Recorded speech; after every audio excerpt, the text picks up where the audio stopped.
Good morning everyone. सबसे पहले देखो, कंटेंट्स डेवलप करने के लिए पहली ज़रूरत है कि आप सिलेबस जानें। जो पाठ्यक्रम है उस पे आपको कंटेंट्स क्लियरिटी हो कि क्या पढ़ना है। सेकेंडली सोर्स भी है। So then we can go for syllabus of mains examination, mains BPSC geography, right. इसके कंटेंट सिलेबस को पहले डिस्कस करते हैं, right. So first thing we have Indian geography, and we have three different parts, or two different parts we can say. One is a physical India, and second is a human and economy India. ये दो section है। जो आपकी जो basic study है, we can go for a foundation of this area from NCERT section, class 11 NCERT, India environment is a good source of study material. And the second thing, India economy. कोई इधर दिखाई नहीं देता? Okay, economy and human, right? This is the second book. It is related to class 12 NCERT.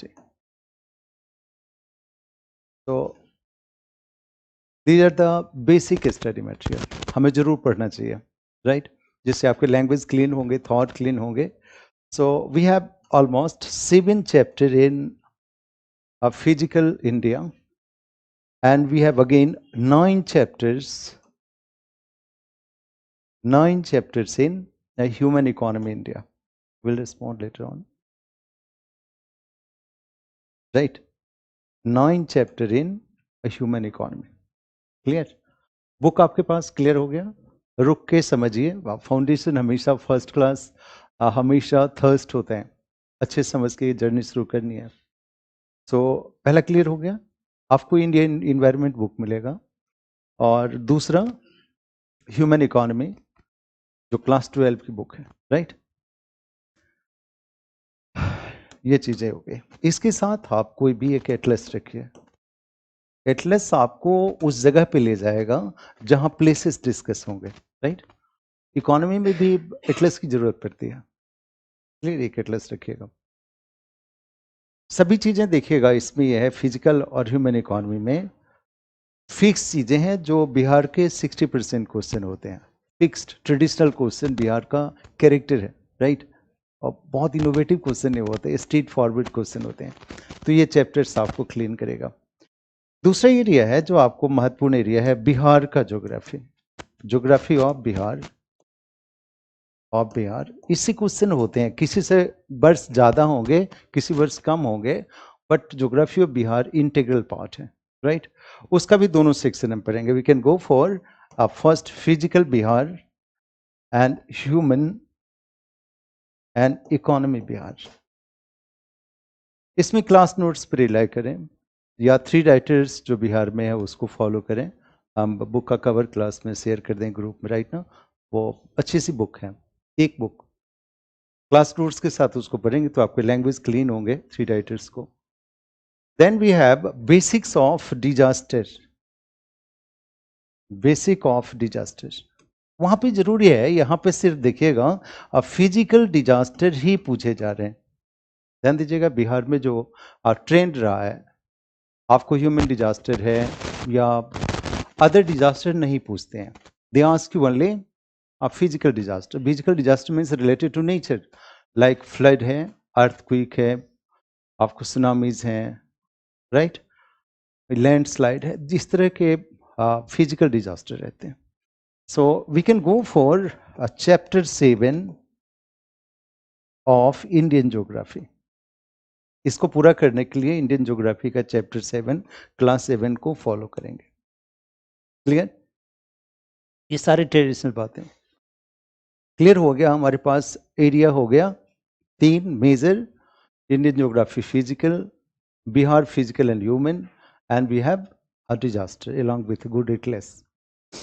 अब देखो next चीजें जो relevant चीजें हैं, कोई भी सब्जेक्ट, जैसे ज्योग्राफी एक डायनामिक सब्जेक्ट है, जो ज्योग्राफी आज से 50 वर्ष पहले रहा होगा, आज पूरा से चेंज आया है। तो जब भी कोई डायनामिक सब्जेक्ट हो, इकोनॉमिक्स इसी तरह का है, साइंस टेक इसी तरह का, तो उससे रिलेटेड जो करंट एक्टिविटीज हुआ हो, उस वर्ष की कोई योजना रही हो। जैसे एक एग्जांपल आपको बताता हूँ, रिवर लिंकिंग प्रोग्राम्स अभी शुरू हुआ 25 तारीख को, बेतवा और केन को लिंक किया गया, राइट। ये तो क्वेश्चन का हिस्सा होगा, बात समझते हैं। रिवर लिंकिंग हम कावेरी भी पढ़ते हैं, साउथ इंडिया को भी पढ़ते हैं, लेकिन अभी रिलेवेंट क्या हो गया, बिगनिंग एज के केतवा बेतवा केन रिवर, राइट, जो इस वेस्टर्न यूपी है और फिर वो आपका एमपी का एरिया है, इन दोनों एरिया के लिए, तो उस पर आपके विचार होने चाहिए। तो इस तरह बताता हूँ कि सभी एरियाज में अगर कोई गवर्नमेंट की पॉलिसी है और anything come in news also, तो उसको इंटीग्रेट करना है। मेरी बात और भी समझो, करेंट ज्योग्राफी नहीं है। आप जो किसी न्यूज़पेपर में पढ़ के और उसको लिखने चलेंगे तो एक भटकाव है।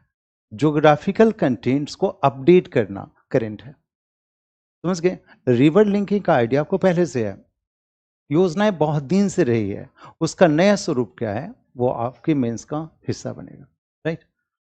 इतनी चीज़ों कर ली तो 100% क्वेश्चन आप बना पाएंगे, क्लियर। तो इन चीज़ों पे करेंगे। अब देखिएगा, हम मैं इन सभी एरिया में सबसे पहले चीज़ बताया आपको कि प्रिपेयर करने के लिए पहला प्रयास ये है, the first thing prepare quality notes, right. उससे पहले कोई एनसीईआरटी मत पढ़िए, कोई किसी बुक्स को मत पढ़िए, क्लास नोट्स अच्छे से बना लीजिए, क्लियर। फिर उस कंटेंट्स को जहां भी बेहतर है, एनसीईआरटी है, टेक्स्ट बुक है, किसी बुक का रेफरेंस बना दो, उसको टेबल वर्क कीजिए, उसको पढ़िए। इस चीज़ के लिए नहीं पढ़िए कि उसका नॉलेज हो जाए, लैंग्वेज क्लीन हो जाए। हर एक सब्जेक्ट का लैंग्वेज होता है, राइट। एनसीईआरटी हम इसलिए पढ़ते हैं, टेक्स्ट बुक इसलिए पढ़ते हैं, we have proper geographical language, right. Terms clear हो जाएंगे, वर्ड्स क्लीन हो जाएंगे, because they need civilised language.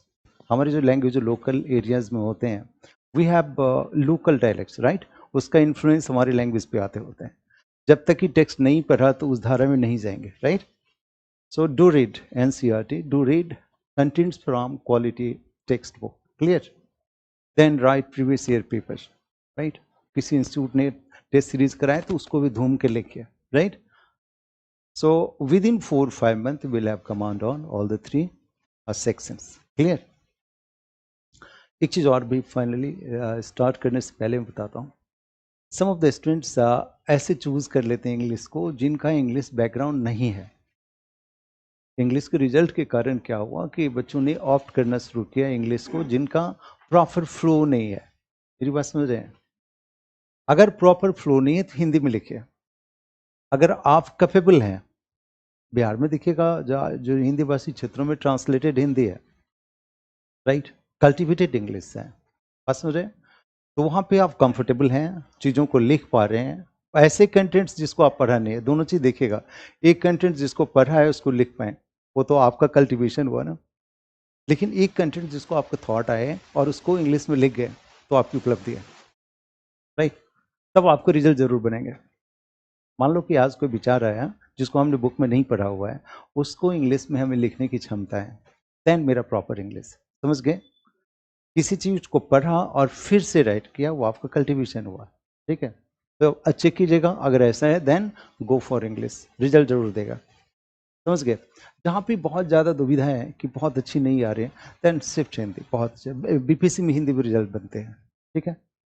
English में अच्छा रिजल्ट बनता है, इसमें कोई शक नहीं, कोई बीपीसी यूपीएससी हो, स्टेट पीसीएस हो, बट अगर आपका उस लेवल का परफेक्शन नहीं है then stick to one language.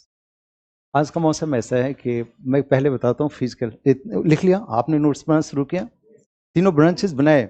देखो मेरे बोर्ड पे जितनी भी चीज़ें आपको नोटबुक में जाना चाहिए, बना ऑल द 3 एरियाज। मैं सिर्फ बात करने के लिए नहीं लिखा है इसको, इसलिए लिखा कि आपके पास पहुंचे, समझ गए। द बिगनिंग यहाँ से है कि India physical human, Bihar physical human and disaster हमारे स्टडी एरिया होंगे, राइट।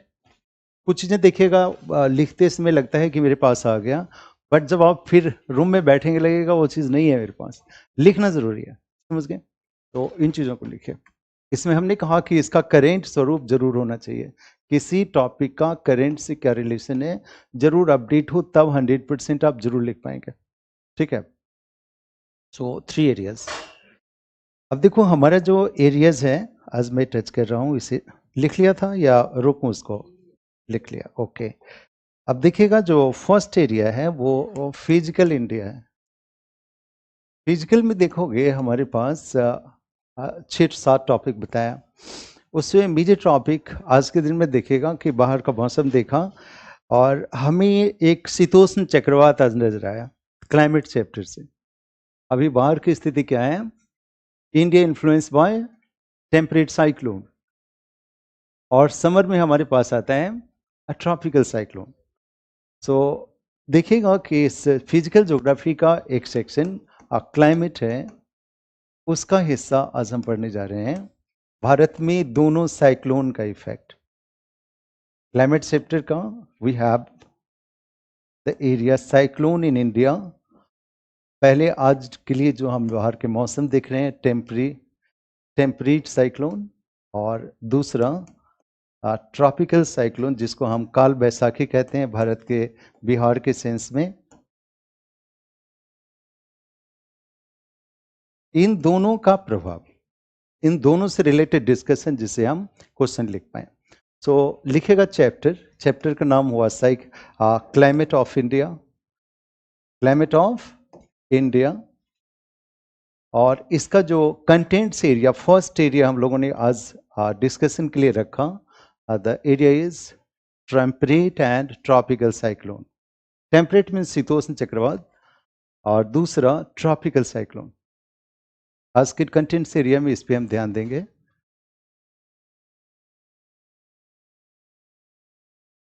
हाँ ठीक है, बस समझ गए। जिस एरिया पे जिस रिलेटेड क्वेश्चंस को आज डिस्कस करेंगे उसका पहला हिस्सा हो गया क्लाइमेट का, tropical cyclone and temperate cyclone, ठीक है, ओके। फिर यहाँ पे इस क्लास में बैठे हैं तो प्रीलिम्स जरूर करके आए होंगे, या प्रीलिम्स कंटेंट बेसिक सा होता है। कौन से कैंडिडेट्स पहले मेंस से पहले प्रीलिम्स कर रहे हैं? कोई ऐसे कोई कैंडिडेट्स जो प्रीलिम्स ना किया हो, मेंस में डायरेक्ट आया हो? हाँ, तो आप लोग संभल के सोच के उसको लिखिएगा, जहाँ जब प्रॉब्लम बताएंगे, ठीक है। ओके, पहला क्या हुआ? Temperate cyclone, and second tropical cyclone.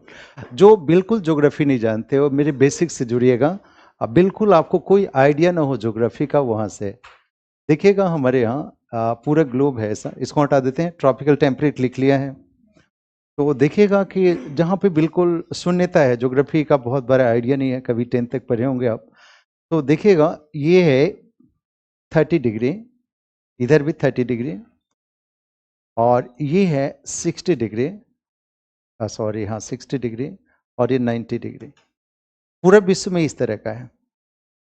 So 0 to 30 के बीच जो साइक्लोन आएगा उसे हम कहेंगे ट्रॉपिकल साइक्लोन, और 30 to 60 के बीच जो साइक्लोन आएगा उसको बोलेंगे हम टेम्परेट साइक्लोन। ये बातें तो क्लियर हो गई। अक्षांश क्या हो गया? Latitude, latitude for location of cyclone क्या हुआ? 0 to 30 क्या हो गया? Tropical, 30 to 60 temperate.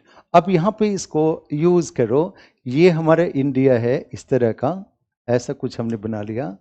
सो यहाँ तक, ये नीचे तक जो साइक्लोन हुआ, यहाँ तक आने वाला साइक्लोन, ये क्या होगा? ट्रॉपिकल। और उत्तर प्रदेश, बिहार, हिमाचल, कश्मीर, इस एरिया में साइक्लोन आएगा, दिल्ली तक भी, ये क्या हो गया? टेम्परेट। बात समझ गए?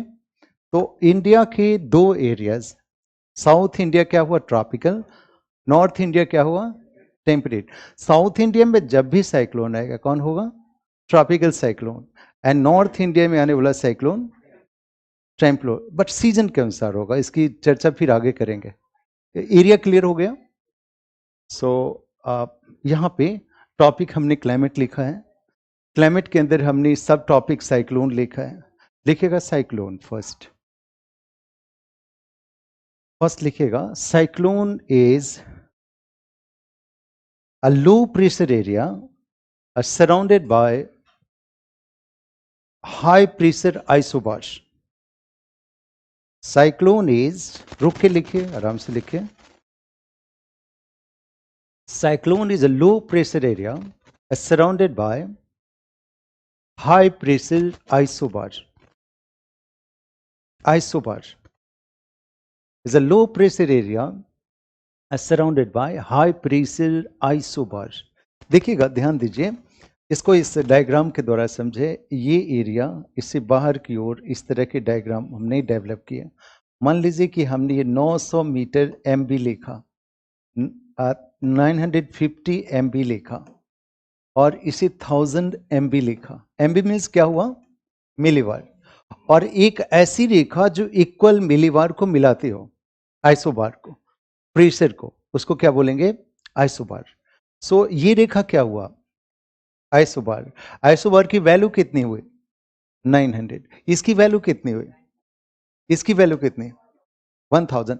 फ्रॉम सेंटर टू आउटसाइड देखिए प्रेशर बढ़ रहा है, सेंटर का प्रेशर क्या है? कम है। बात समझ गए? हमने क्या कहा? Low pressure surrounded by high pressure. इस डायग्राम को बना लीजिए, डायग्राम को लिखिए जिससे परिचय हो। आइए,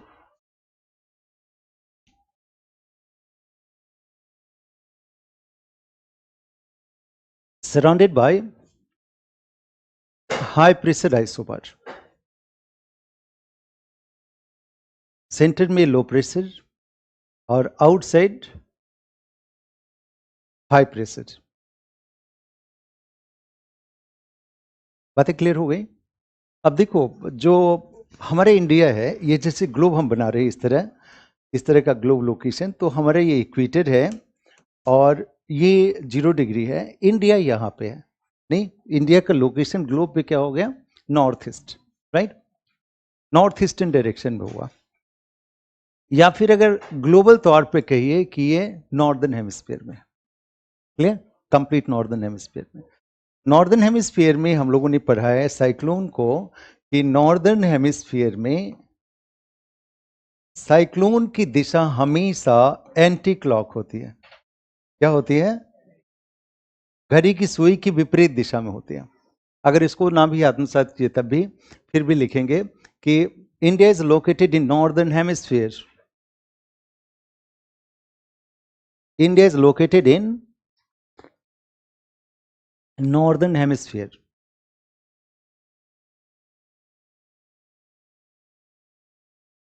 नॉर्दर्न हेमिस्फीयर, 0 से नॉर्थ हुआ तो नॉर्दर्न हो गया, तो क्लियर है ना? जो बातें समझ में आए बोलिएगा। या क्या हुआ? Northern hemisphere. Now second thing, ध्यान दीजिएगा, लिखिए the movement of cyclone is anti clock in northern hemisphere. जो भारत में एंटी क्लॉक उसका डायरेक्शन होता है, is anti clockwise in northern hemisphere. ऐसे क्लॉकवाइज ना हो कि क्या होगा? ऐसे एंटी क्लॉक होगा। अब चले आते हैं क्वेश्चन के प्रारूप पे आएंगे। पहले चैप्टर को एक बार समझ लीजिए। हमने कहा इंडिया में कौन कौन से साइक्लोन आएंगे? ट्रॉपिकल आएगा और टेम्परेट। लिखिए, थर्ड स्टेटमेंट लिखिएगा, seasonally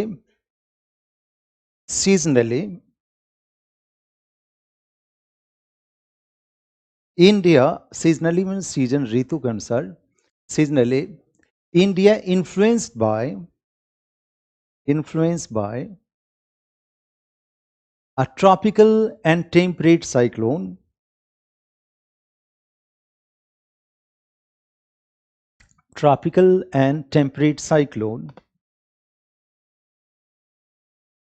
right? Seasonally India is influenced by tropical and temperate cyclone. Tropical क्या हुआ? कर्क रेखा से साउथ वाला, ठीक है, और कर्क रेखा के उत्तर वाला टेम्परेट से, बूथ साइक्लोन। समझ गए? अब ध्यान दीजिएगा, इसको मैं ज्यादा इसको इंफेसिस दे रहा हूं। इन विंटर कौन सा साइक्लोन? टेम्परेट। समर, इसको क्लीन कीजिए, जो हमने लैंग्वेज में लिखा, लिखो in winter season by temperate cyclone, in winter season by temperate cyclone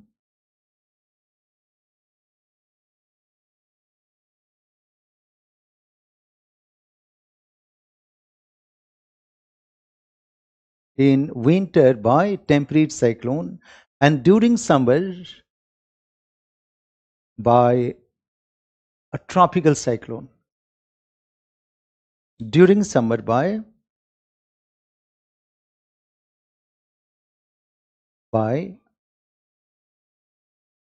winter कौन सा सीजन? टेम्परेट। समर इसको एक्सटेंड कीजिए थोड़ा सा, लिखेगा a tropical cyclone also named as Kal Baisakhi. Tropical cyclone is also named as Kal Baisakhi.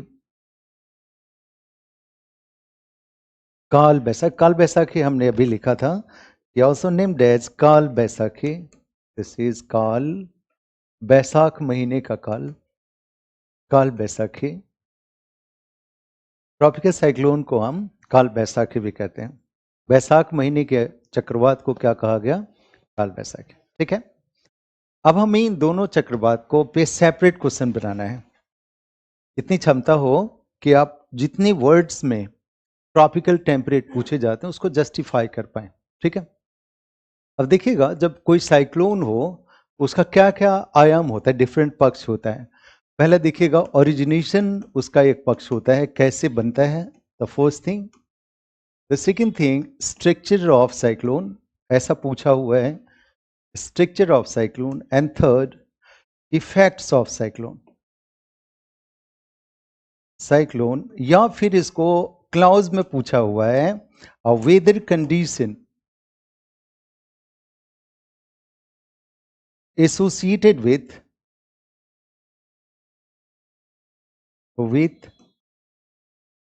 Cyclone, ऐसा पूछा हुआ है दोनों चक्रवात से। ध्यान दीजिएगा, चक्रवात की उत्पत्ति पूछा हुआ है, उसकी संरचना पूछा हुआ है, और उसका प्रभाव क्या पड़ता है बिहार के लिए भी, भारत के लिए भी। ठीक है, सो हम लोग चल रहे हैं, दोनों ही साइक्लोन में इतनी बातों को पढ़ेंगे। क्या क्या? उत्पत्ति, संरचना और प्रभाव। ठीक है, सबसे पहले लेते हैं हम अभी के कंडीशन को, और लिखेगा टेम्परेट साइक्लोन। देखो बेटे, ध्यान देना कि साइक्लोन में ये हमें पॉइंट्स आना चाहिए। साइक्लोन का पहला ओरिजिनेशन आना चाहिए, साइक्लोन की संरचना आनी चाहिए, और साइक्लोन का प्रभाव और वेदर कंडीशन आ गया तो क्वेश्चन आप लिख पाएंगे। Right, some of the currents के भी इशू आ जाते हैं। जैसे देखिएगा कि टेम्परेट साइक्लोन लॉन्ग ड्यूरेशन हो रहा है, आज के दिन में ड्यूरेशन बढ़ रहा है, उसका ओपिनियन आपसे पूछ लिया। ठीक है, सो लिखा, जैसे आपको ये विचार आया कि टेम्परेट साइक्लोन पढ़ना है तो इसके अंदर क्या क्या एरिया आपको क्लीन होना चाहिए, क्या क्या, कैसे बनता है। दूसरा, देखने में उसका स्ट्रक्चर, फिगर कैसा लगता है। एंड देन अगर इंडिया में आता है किसी एरिया में तो एरिया कैसे प्रभावित होता है, वेदर कंडीशन कैसे होती है। अभी देखते होंगे जो साइक्लोन आया है जिसको हम वेस्टर्न डिस्टर्बेंस कहते हैं, तो ये बहुत लंबा ड्यूरेशन में रहेगा। टेम्परेट साइक्लोन की ये पहली विशेषता होती है कि एक बार वर्षा हुआ खत्म हो गया, ऐसा नहीं है, will stay for long time, बहुत हल्की वर्षा होती रहेगी। ट्रॉपिकल साइक्लोन जैसे फ्लड क्रिएट करके चला गया ऐसे नहीं, ड्रीजल होगा, थोड़ी रेनफॉल होगी, रुक जाएगा, फिर इस तरह लंबे चलते रहेंगे। राइट, तो ट्रॉपिकल साइक्लोन से इस तरह अलग होता है। तो इन चीज़ों को देख लिया, तीन चीज़ें पढ़नी है, ओरिजिनेशन, दूसरा structure, and third thing effect. ठीक है, सो पहली बात को करते हैं। राइट, सबसे पहले चीज देखिएगा, टेम्परेट साइक्लोन, और ये टेम्परेचर हमने लिख दिया, टेम्परेट साइक्लोन लिखे, टेम्परेट साइक्लोन, ओरिजिनेशन पढ़ने जा रहे हैं। पहली चीज क्या है इसका? ओरिजिनेशन, T-R-A-T, टेम्परेट, राइट ना। हाँ, टेम्परेट साइक्लोन को देखो, ओरिजिनेशन हम लोग क्या पढ़ रहे हैं? पहली चीज क्या है? ओरिजिनेशन। ठीक है, सो ओरिजिनेशन देखिए, ओरिजिनेशन में जो जो क्लीन बातें बताता हूँ, चूंकि कम शब्द में आपको एग्जाम में सही लिखना होता है, तो सबसे पहले देखिएगा, जो टेम्परेट साइक्लोन का संबंध एयर मास से होता है, is related to air mass, is related to fronts and front genesis. इस शब्द से घबराना मत, जो नई बार पहली बार पढ़ रहे हो तो घबराना नहीं, इजी चीजें हैं। देखोगे टेम्परेट साइक्लोन तब बनेगा जब दो डिफरेंट एरिया का एयर मास हो, एयर मास हो। ध्यान दीजिएगा, एयर और एयर मास का अर्थ ये हुआ कि एक एयर जिसका तीन चीज इक्वल हो, टेम्परेचर बराबर हो, उसकी ह्यूमिडिटी बराबर हो और प्रेशर इक्वल हो। क्या क्या चीज कहा? टेम्परेचर, ह्यूमिडिटी, प्रेशर इक्वल हो, तो एक तरह का एयर हुआ। आप एज्यूम कर लीजिए कि आप दिल्ली में हैं और कोई व्यक्ति शिमला में है, वहां भी एयर है, यहां भी एयर है, दोनों का क्वालिटी तीन चीज अलग होगा, टेम्परेचर अलग होगा, ह्यूमिडिटी अलग होगा और उसका प्रेशर अलग होगा। एक लार्ज एरिया जिसका इक्वल टेम्परेचर, प्रेशर, ह्यूमिडिटी हो, उसे क्या बोलेंगे? Air mass, right. और साइक्लोन तभी बनेगा जब दो एयर मास पास आते रहे, ठीक है। शिमला का एयर दिल्ली आ रहा हो, मेडिटेरियन का एयर दिल्ली आ रहा हो, तब दो डिफरेंट एयर मास के मिलने से साइक्लोन बनेंगे। सो पहली रिक्वायरमेंट क्या है ओरिजिनेशन के लिए? Not only one air mass, there must be two different air mass of two different character. लिखे तो पहले साइक्लोन ओरिजिनेशन लिखिए, temperate cyclones are originated by two different air mass,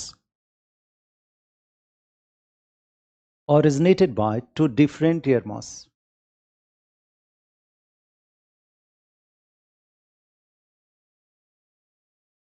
लिखो, in air mass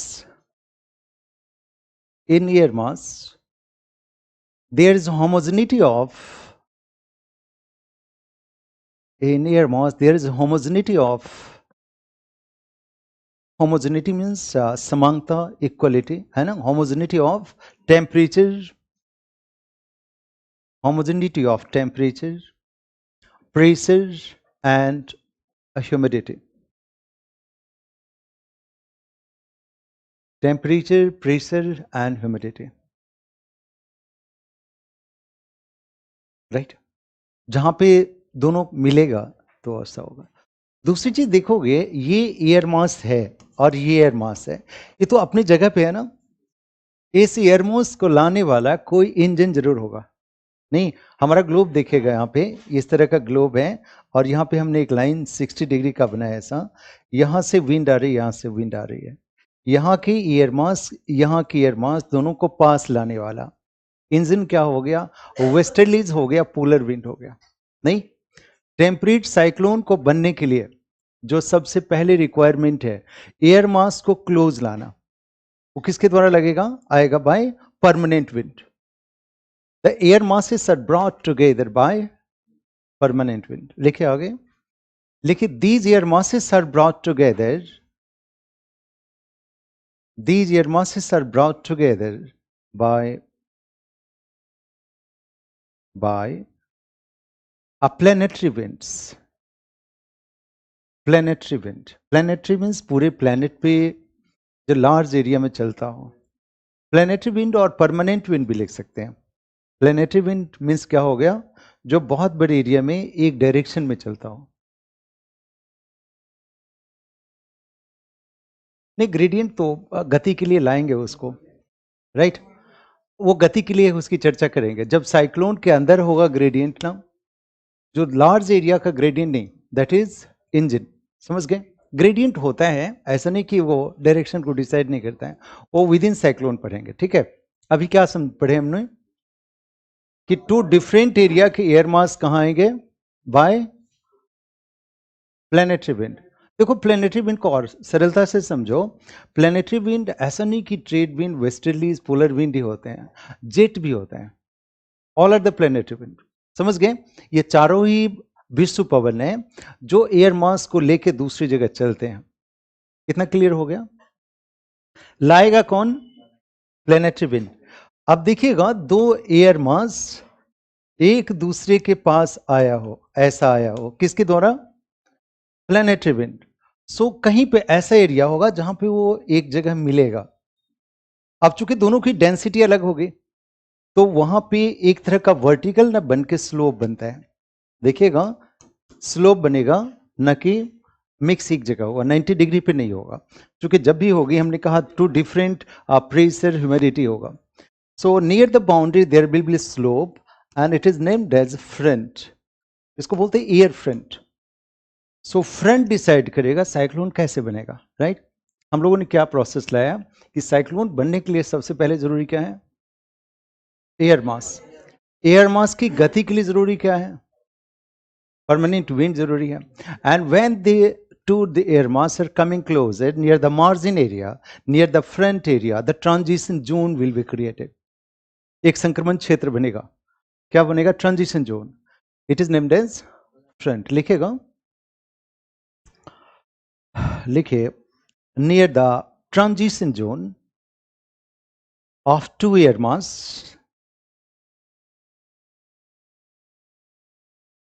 near the transition zone of two air mass,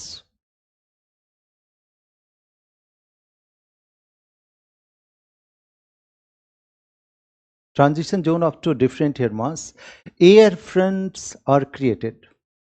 Air fronts are created. Air fronts are created. Air fronts हमने लिखा है, air fronts are created. So temperate cyclone is also named as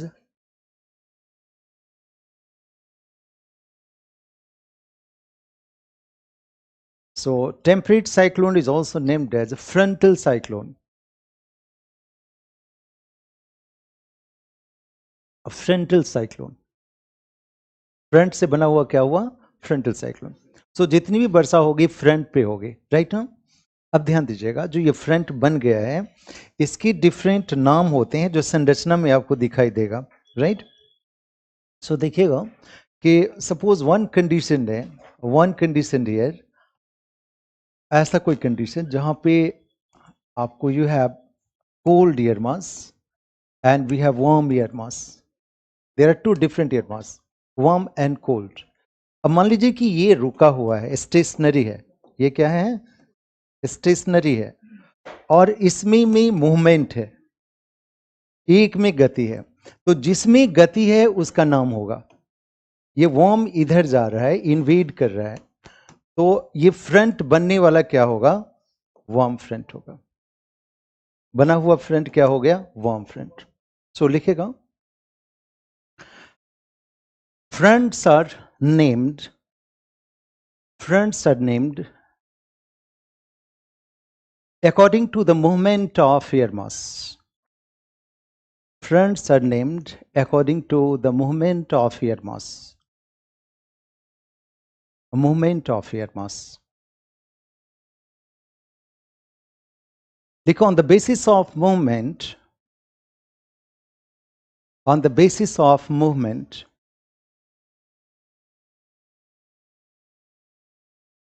there are three types of air mass.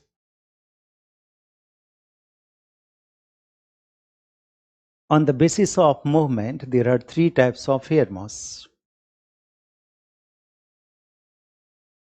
Three types of air mass. The first you write warm front.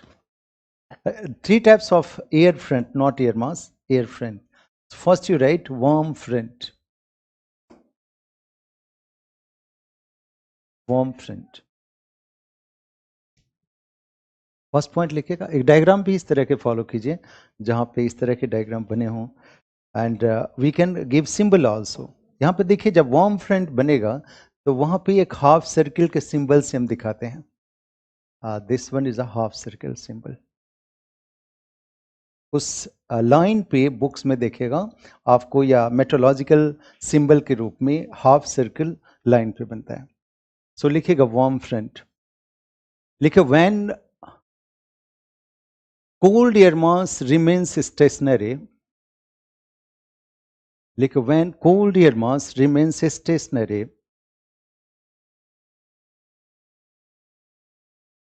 remains stationary, and there's movement in warm air mass when cool air mass remains stationary. Stationary में से स्थिर, रुका हुआ.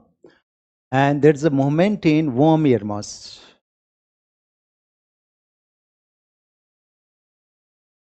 Movement in warm air mass. Then near the margin area,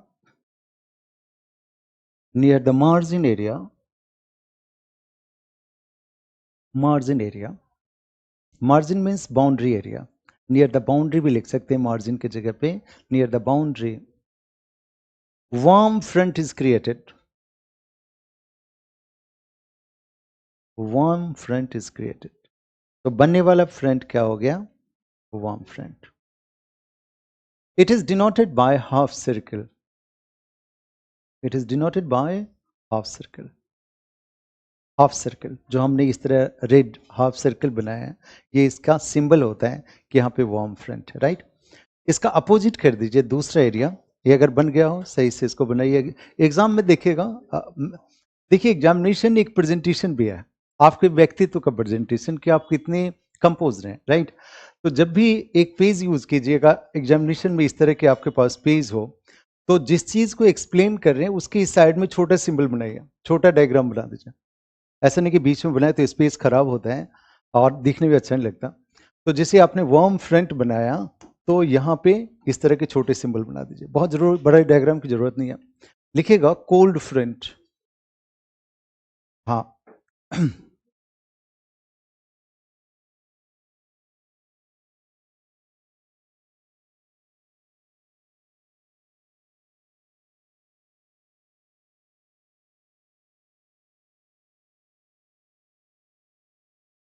ये हमने warm front बनाया, यहाँ तक बनाया है ना.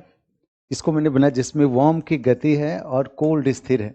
ये इसमें कोई गति नहीं है, तो बनने वाला फ्रंट क्या हो गया? Warm front. क्लियर, लिख बना लिया. अब दूसरा लिखिएगा कोल्ड फ्रंट. कोल्ड फ्रंट एक है शीत वाताग्र या कोल्ड फ्रंट. ये बन गया था. हाँ, अच्छा. हाँ. So second is cold front.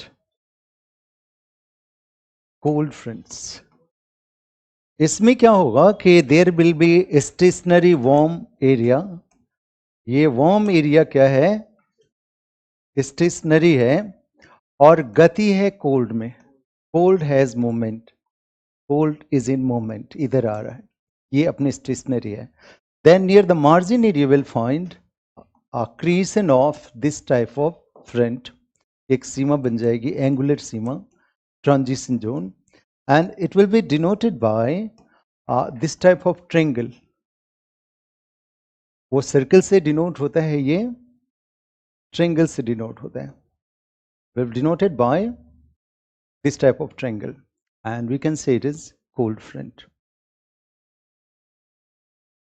हाँ बनाइए जरूर. जब अब इसको लिख रहे हो तो इस कॉर्नर में छोटे डायग्राम एग्जाम में बनाइए, राइट.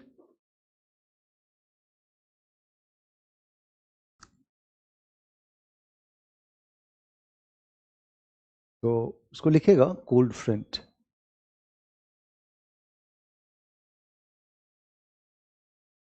कोल्ड फ्रंट लिखा आपने. कोल्ड फ्रंट लिखेगा when warm air mass remains stationary. When warm air mass remains stationary. Remains stationary. And there is movement in cold air mass.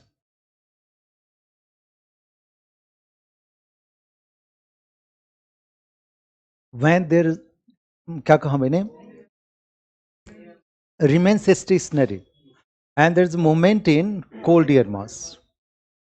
Near the margin area,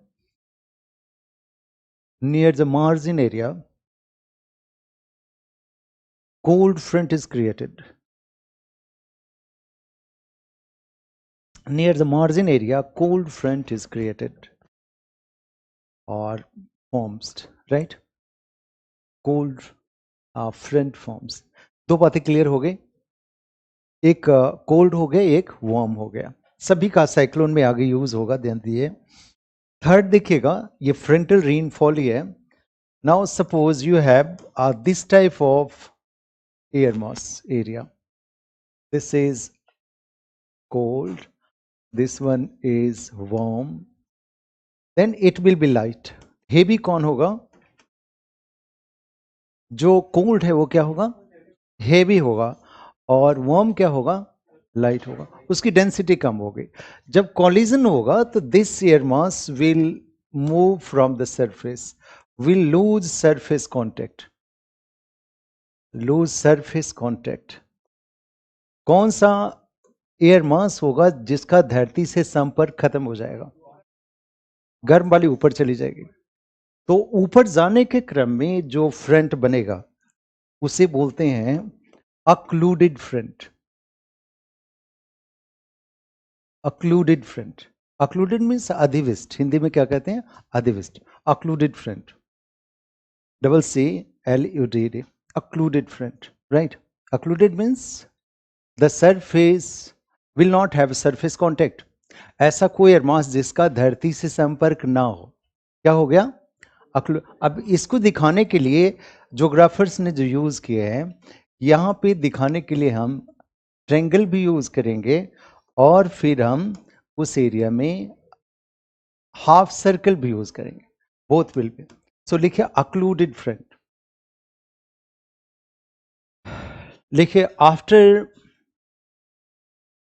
after mixing of cyclone air mass, after mixing of air mass or collision of air mass, light air mass loses surface contact. After mixing of air mass, light air mass loses surface contact.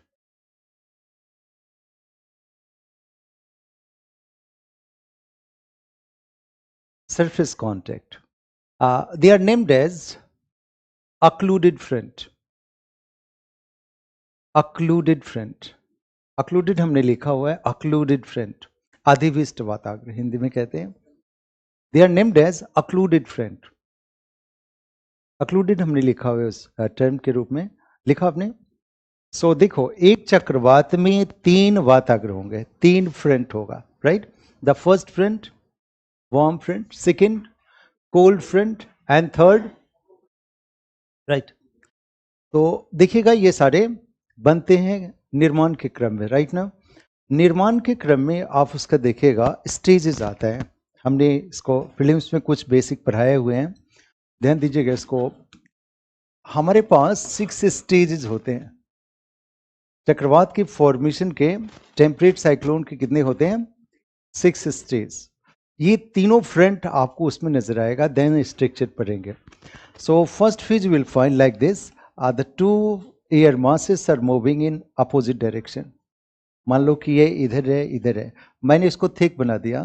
तो अब देखिए यहाँ पे क्या है कि 2 air mass, मान लीजिए कोल्ड है, वार्म है, या वाइस वर्सा है, अपोजिट भी है, they are moving in opposite direction. तो इस तरह के जहां पे कोई मिक्स नहीं हो रहा है उसको बोलते हैं स्टेशनरी। पूरी दुनिया में हमेशा ऐसा होता रहता है कि 2 एयर मास हमेशा अपोजिट मूव करते होते हैं। साइक्लोन बनता नहीं ऐसी स्थिति में, पहले 2 एयर मास सिर्फ है and they are moving in opposite direction. बात समझ गए? ऐसी फ्रंट को क्या बोलेंगे? Stationery front. फर्स्ट स्टेज में सिर्फ 2 एयर मास है और उसके बीच कोई इन्वेजन नहीं हुआ है, राइट। अब देखो ध्यान देना कि हमारी पृथ्वी यूं रोटेट कर रही है, वेस्ट टू वेस्ट ऐसे रोटेट हो रही है। तो देखोगे ये एयर मास इस पे दबाव डालेगा, डालेगा। थोड़ा सोच के देखिए कि हमारी पृथ्वी है, इधर मूव कर रही है, इधर से जो चीज आ रहा है तो इस पे दबाव डालेगा। रोटेशन ऑफ अर्थ के कारण क्या होगा? वेस्टर्न साइड में प्रेशर होगा, राइट।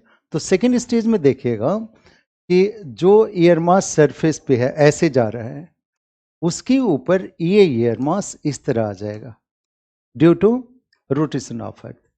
बस समझते हैं? इस स्टेज को हम इनिशियल स्टेज या जुवेनाइल स्टेज कहते हैं। शैशव अवस्था या जुवेनाइल स्टेज कहते हैं। इसमें क्या होगा, ये कोल्ड एयर मास है और ये वार्म है, तो यहाँ पे कौन सा फ्रंट बनेगा? गति किसकी है? कोल्ड की, तो यहाँ पे फ्रंट कौन बनेगा? इधर पे कोल्ड फ्रंट बन जाएगा और ये वार्म अपने आप रह जाएगा, राइट? इसको क्या बोलेंगे हम? Juvenile stage, right? या इंसेपिएंट स्टेज, इंसेपिएंट स्टेज, इसको हम प्रारंभिक अवस्था कह देंगे। अब बताइए दूसरी तीसरी कंडीशन में हमारे पास ये लेयर्स हैं, जब ये दबाव ये पड़ा है इस पे वेव क्रिएट होगा। इधर से दबाव पड़ रहा है तो ये स्ट्रेट लाइन ना होके कर्व लाइन बन जाएगा, बनेगा? ध्यान दीजिए, इधर से दबाव पड़ रहा है तो ये ट्रफ से इधर तरफ से दबाव है, तो ये पुश हो गया, नीचे हो गया। अब देखिएगा ये जो लाइन था अब विजिबल हो गया कि वन साइड में कोल्ड फ्रंट हो गया, वन साइड में वार्म फ्रंट हो गया, ठीक है? नीचे वाला क्या हो गया? वार्म साइड हो गया, ऊपर वाले कोल्ड साइड हो गया। ये थर्ड स्टेज हो गया, राइट? इसको हम अर्ली मैच्योर स्टेज बोलेंगे, अर्ली मैच्योर या प्रारंभिक प्रौढ़ावस्था या जुवेनाइल स्टेज, यंग स्टेज लिख सकते हैं। अब बताइए दूसरी चीज, चौथी अवस्था में क्या होगी? जब ये दबाव डाल रहा है तो ये एरिया कम हो जाएगा, देखिएगा यहाँ पे आके ये सेक्टर छोटा हो जाएगा और ये एयर इसको बहुत ही दबाव बना के इस सेक्टर को छोटा कर देगा। इसको बोलेंगे हम मैच्योर स्टेज। यहां पे साइक्लोन के सभी ऑर्गन डेवलप हो गए। चक्रवात के कौन कौन से ऑर्गन हो गए? ये कोल्ड फ्रंट, ये क्या हुआ? वार्म फ्रंट, ये हो गया कोल्ड सेक्टर, ये हो गया। अब चक्रवात का संपूर्ण स्वरूप मिला जुला के आ गया सामने। ये 4 स्टेज क्लियर हो गया। लिखेगा आप, पहले डायग्राम्स बना लीजिए या साथ साथ स्टेज के साथ बनाइए, जब एग्जाम में भी स्टेज के साथ बनाइए, राइट ना? जैसे मैंने एक जगह बना दिया वो क्लियर होता नहीं है, आप स्टेज के साथ उसको लैंग्वेज में लिखिए। लिखिए, a temperate cyclone develops in 6 stages. Temperate cyclone develops in 6 stages. 6 stages. The first one you write a stationary stage. A stationary stage. When two air masses are moving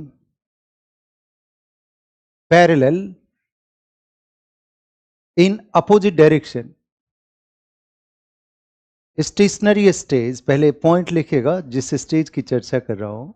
When two air masses are moving parallel in opposite direction.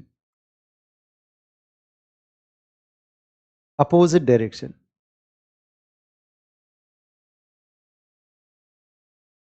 There's a friction force between two air mass. There is friction force between two air mass. ध्यान देना। अब इस diagram को बना लीजिए side में, ये जो हमने पहला डायग्राम बनाया है और इसमें किसी और कलर से जब एग्जाम में बनाइए तो इस तरह के फ्रिक्शन फोर्स को दिखा दीजिए, राइट? फ्रिक्शन फोर्स है, मिक्सिंग नहीं है। तो साइड में इस डायग्राम को बना लीजिए जहां पे two air mass parallel move कर रहे हो बट इन्विजन नहीं है, एक दूसरे में समाहित नहीं हुए, ठीक ना? So they are moving in opposite direction and friction happens between the margins, ठीक है? हाँ, यहाँ पे हमने बनाया है जहाँ पे बीच में ग्रीन कलर से हमने फ्रिक्शन दिखाया है एंड टॉप एंड बॉटम जो है दो डिफरेंट एयर मास का गति है। हमने एक को कोल्ड बना दिया है, वार्म, आप जिस तरह भी उसको बना सकते हैं। Clear? So one is cold air mass, second is warm air mass, they are moving in opposite direction. इसको कौन सा फ्रंट कहा हमने? स्टेज का स्टेशनरी स्टेज, राइट? सेकेंड लिखेगा इंसेपिएंट स्टेज। सी है, ई नहीं है, ये क्या है? इंसेपिएंट, सी ई है, that is incipient stage. Early stage को हम इंसेपिएंट स्टेज कहते हैं, इंसिपिएंट, इंसिपिएंट स्टेज, राइट? जिसको हम कहते हैं कि बनने की अवस्था, प्रारंभिक बनने की अवस्था, इंसिपिएंट स्टेज। सो लिखो, it is the very earliest stage for the formation of cyclone. It is very earliest stage for the formation of cyclone.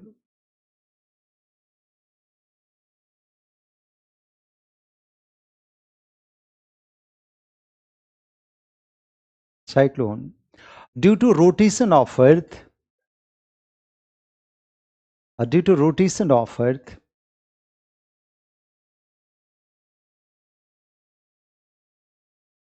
one air mass invade. One air mass invade. Invade means आक्रमण करना. Invade. Invade. INVAD. Invade आक्रमण. इतिहास में पढ़ाओ invaders. क्या हुआ? One air mass invade in other air mass area. In other air mass area.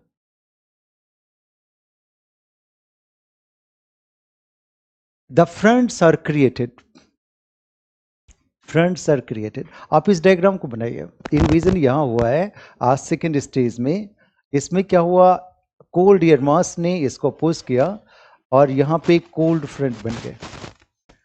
सो ये invade other air mass and front is created. अब एक जनरल कॉन्सेप्ट बताइए. रुकने पे आपकी ज़्यादा अंडरस्टैंडिंग बनती है किसी थॉट पे रुकने पे. देखिएगा, लेफ्ट साइड राइट साइड कहाँ पे कोल्ड फ्रंट बनेगा? ऑलवेज. अर्थ रोटेट हो रहा है वेस्ट टू ईस्ट, तो कोल्ड फ्रंट कहाँ बन रहा है? वेस्ट में. ईस्ट में क्या है? इन्वेजन नहीं हो रहा है. इन्वेजर ऑलवेज क्या होगा? वेस्ट में. लिखा, इसमें हमने कोल्ड फ्रंट वार्म फ्रंट बनाया. नाउ थर्ड लिखेगा. हाँ, थर्ड फ्रंट नंबर 3 इसको बनाने के बाद बनाइए.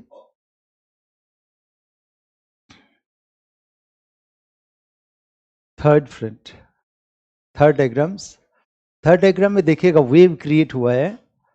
उसको जुबिनाइल स्टेज या लिखेगा अर्ली मैच्योर स्टेज. जुबिनाइल शैशव अवस्था हिंदी में कहते हैं. और जुबिनाइल स्टेज और अर्ली मैच्योर स्टेज और early mature stage. Juvenile stage और early mature stage. Juvenile means शैशव. जुबिनाइल हमारे भी एज होते हैं बिफोर इट्स 14 ईयर्स, राइट ना. 14 वर्ष के किशोर कहते हैं. हिंदी में क्या बोलते हैं? किशोर. बिफोर 14 है ना. 14 वर्ष से कम बच्चे जो होते हैं. सो जुबिनाइल स्टेज और अर्ली मैच्योर स्टेज. लिखो, in this stage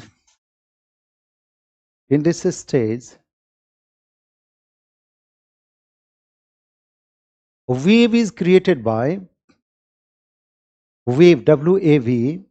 Wave is created by a moving air mass. Wave is created by moving air mass.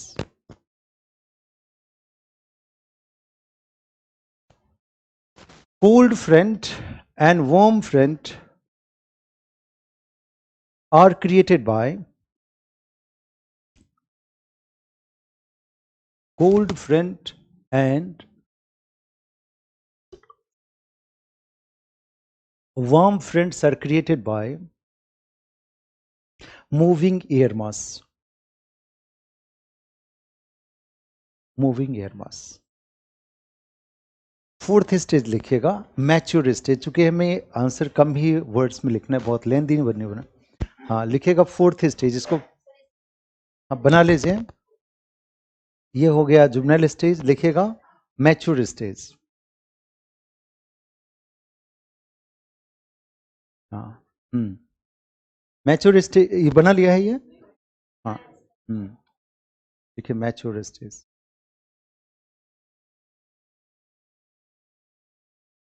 हाँ, बनाओ.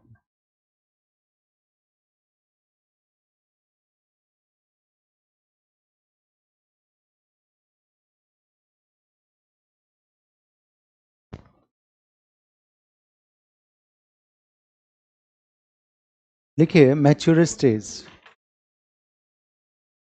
हाँ, कोई नहीं, एक ही जैसा है. हाँ, ये बन गया होगा. इसको मैं, अच्छा कोई नहीं, इसको ऐसे करते हैं. इस एरिया से डिमार्केट करते हैं. ये इसको हटा देते हैं. ओके, सो इसको रहने देता हूँ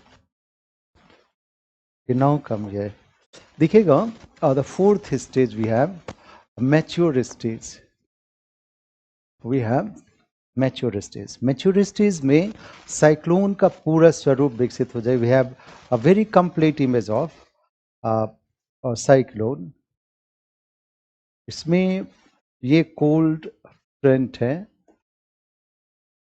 कोल्ड फ्रंट को यहां दिखा दीजिए by this symbol. We have इसको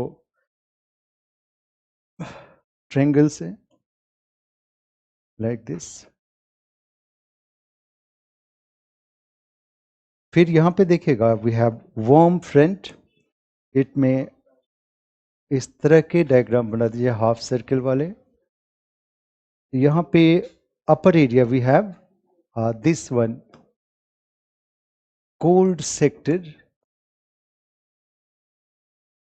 और अंदर वाले में लिख जाइए वार्म सेक्टर्स।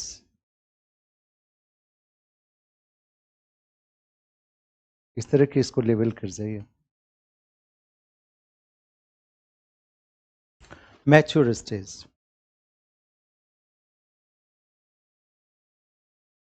Mature stage.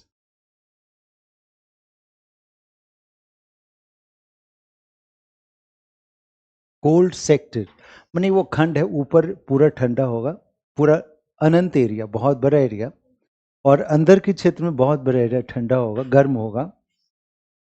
सो चक्रवात का एक्चुअल स्वरूप इस तरह का होगा जिसमें 4 अंग होंगे। एक अंग कहलाएगा कोल्ड फ्रंट, दूसरा अंग कहलाएगा वार्म, तीसरा ऑर्गन कहलाएगा कोल्ड सेक्टर, और चौथा ये पूरा एरिया, मैंने ये लाइन बनाई इसका अर्थ ये नहीं है, ये पूरा अंदर का एरिया, ये क्या है? Warm sector. So now right, लिखिए इसको। In mature stage all the organs of temperate cyclone develops. In mature stage all the 4 organs of temperate cyclone develops. In mature stage, all the 4 organs of temperate cyclone develop. All the organ develop. Organs का नाम आप लिखिएगा, diagram में बना हुआ है। सबसे पहले लिखिए cold front. The first we have cold front. Then we have warm front. Warm front. And then we have cold sector and warm sectors. Cold sector and warm sectors. So in mature condition you find all the 4 one. Clear बन गया? Diagram बना? अच्छा, अब इसको देखिएगा fifth condition. Fifth condition में आप जो देखिएगा कि ये जो सेक्टर्स है वो बहुत ही नैरो होता जाएगा। चूंकि प्रेशर बाहर से है तो ये क्रम से क्या होगा? स्क्वीज करता जाएगा। Then you will find both line are coming closer and making a single line. Upper area में देखिएगा वो सिंगल लाइन बन जाएगा। और ये सेक्टर्स क्या हो गया?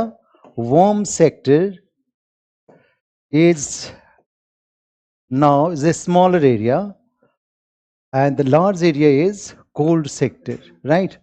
So this area where these 2 lines are coming closer, so this area will have half circle plus triangle. So it is the phase of occluded front. Front stage. So fifth stage क्या हो गया? The stage of occluded front. नीचे नहीं दिख रहा है, ठीक हो जाएगा। ये वाला इसको लिख देता हूं warm sector. Warm sector. So अब इसको लिखिए। हाँ, द फिफ्थ स्टेज भी है अक्लूडेड फ्रंट स्टेज।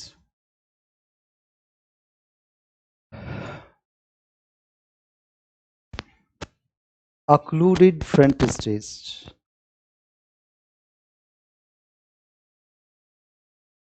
लिखा अक्लूडेड front stage.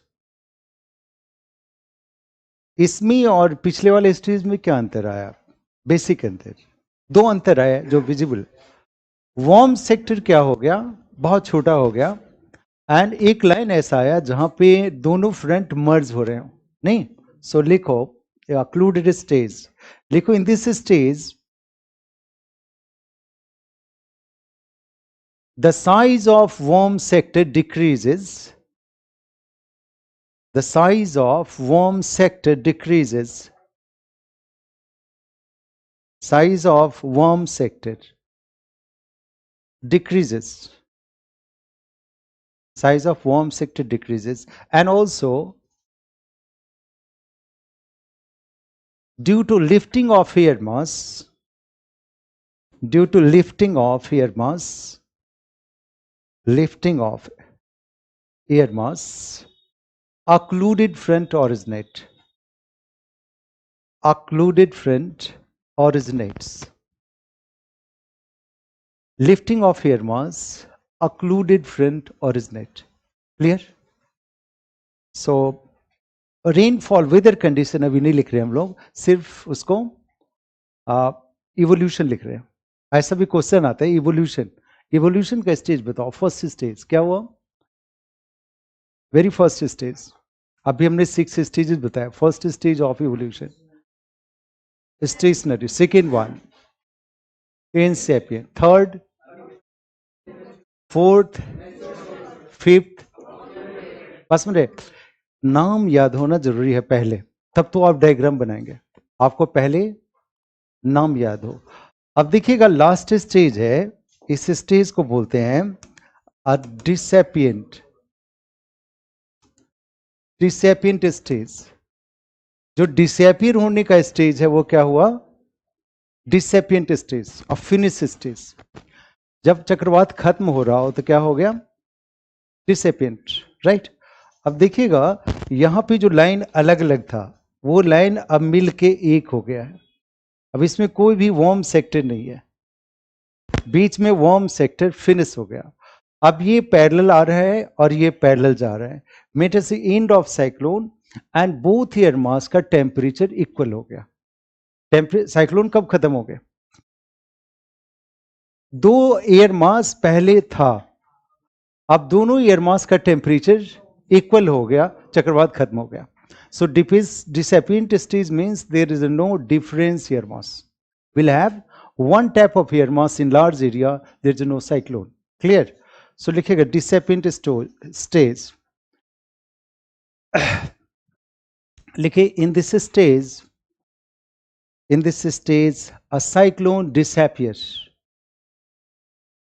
Disappears. In this stage cyclone disappears. In absence of two different air mass.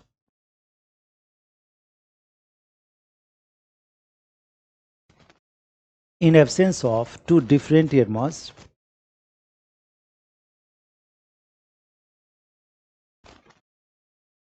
and also there is the end of warm sector. And also there is the end of warm sector.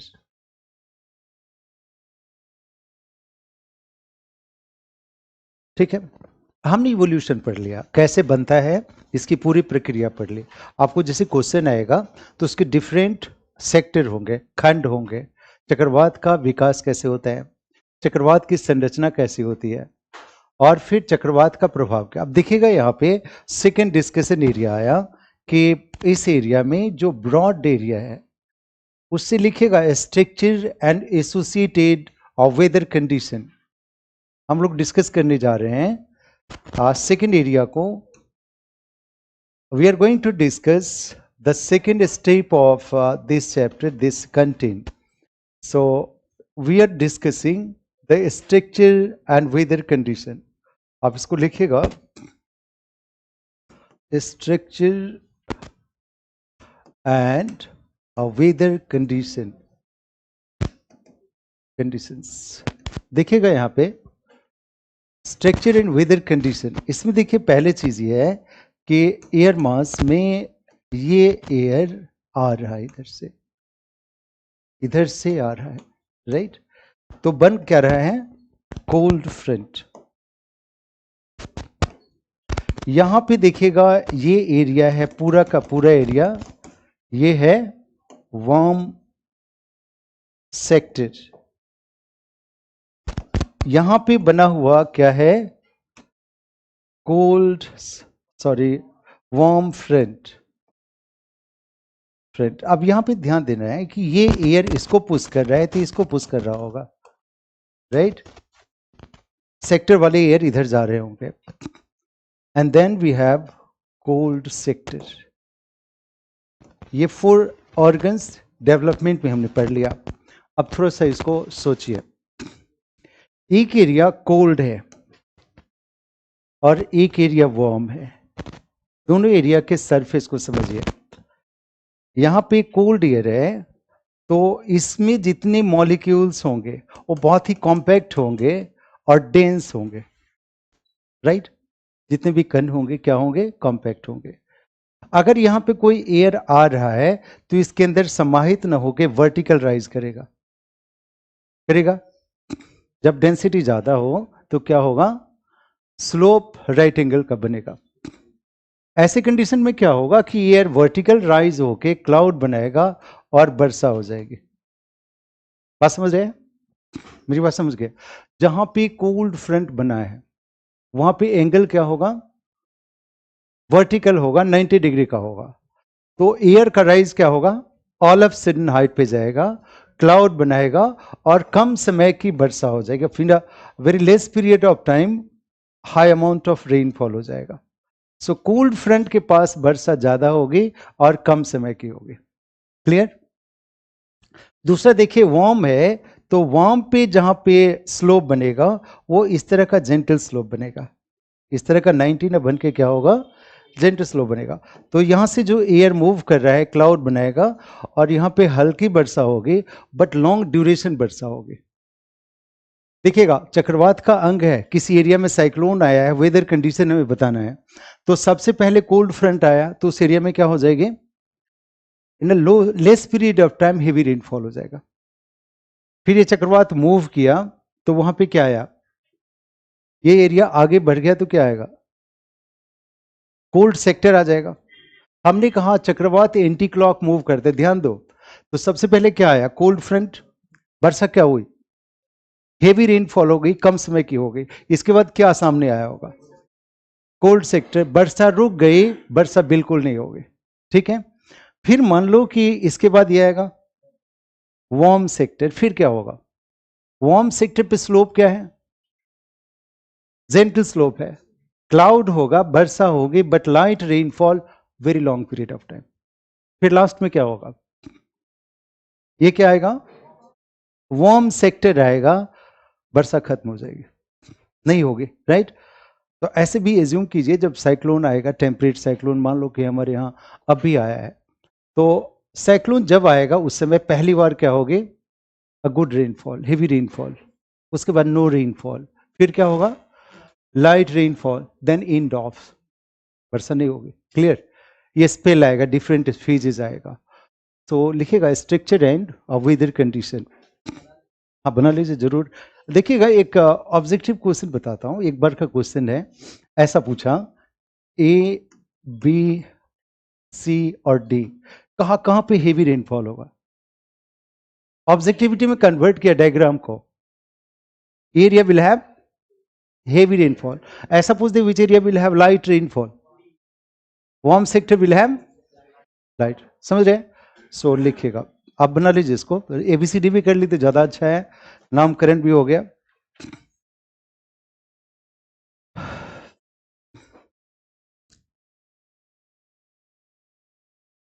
हाँ, light जब भी heavy rainfall होगा तो short period होगा,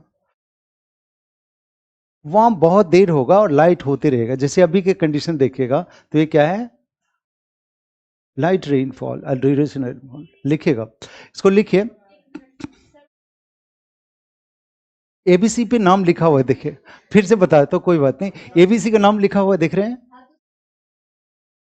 cold front, B है warm sector, सी क्या है? Cold sector. D क्या है? Warm front. हाँ ऐसे। हाँ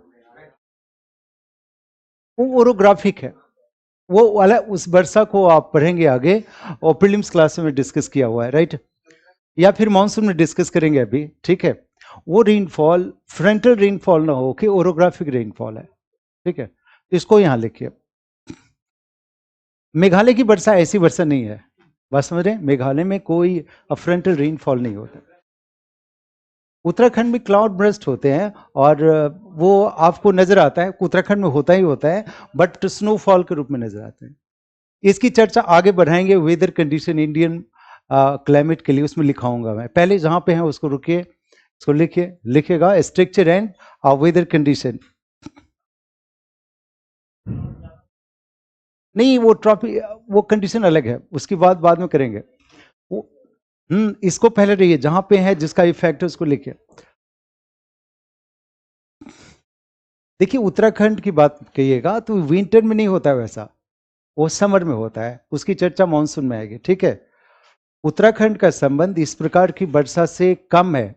कश्मीर का कश्मीर में स्नोफॉल हो जाता है, उत्तराखंड में स्नोफॉल, अभी जो सैलानी जाएंगे देखने के लिए वो स्नोफॉल देखेंगे, इसका इफेक्ट देखेंगे। सो राइट देयर जहां पे है रुके रहेंगे तो टाइम भी ज्यादा किल होगा।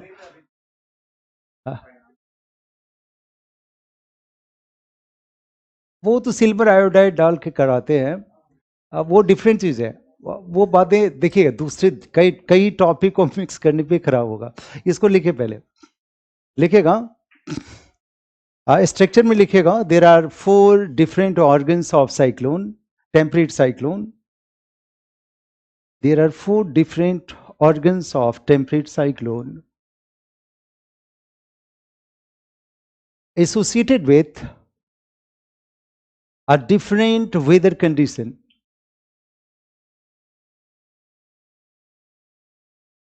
Different weather condition.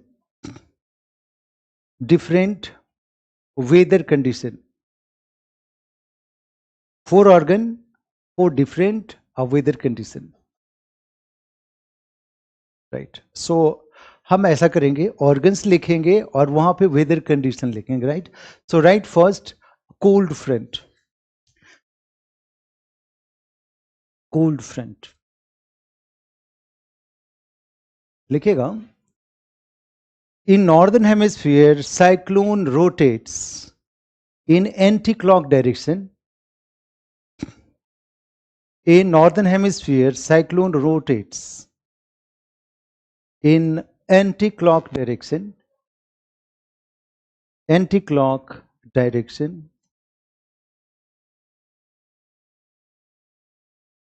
anti-clock direction, लिख लिया? In northern hemisphere cyclone rotates in anti-clock direction. So at the time of arrival of cyclone, at the time of arrival of cyclone,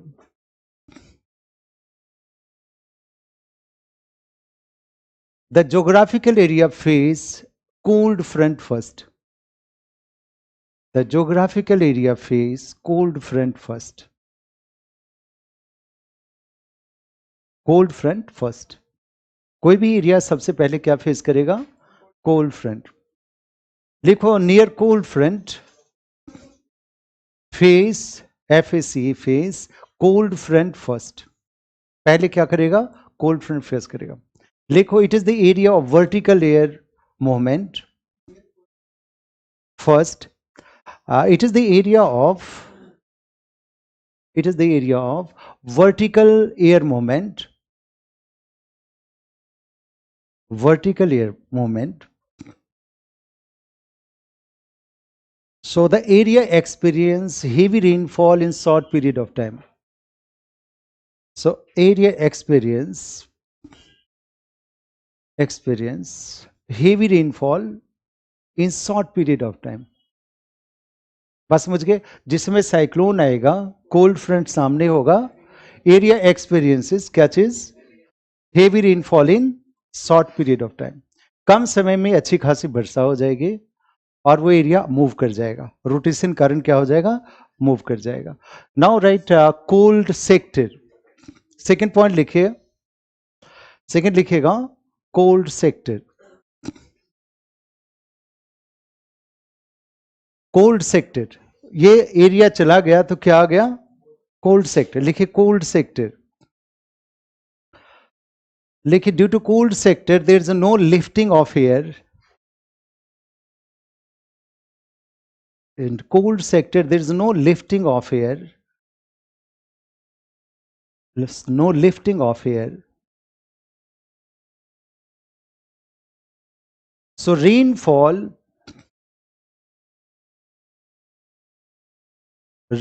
stops for some duration, stop for some duration, stop और ये break रख सकते हो, rainfall break is for short duration, rainfall break लिखो, rainfall stop for short duration. वर्षा रुक जाएगी बिल्कुल, कोल्ड होने पे क्या होगा? वर्षा कभी भी नहीं होगी। सेकेंड लिखो, थर्ड वन, यहां पे वर्षा क्या हो गई? रुक गई, stop for short duration.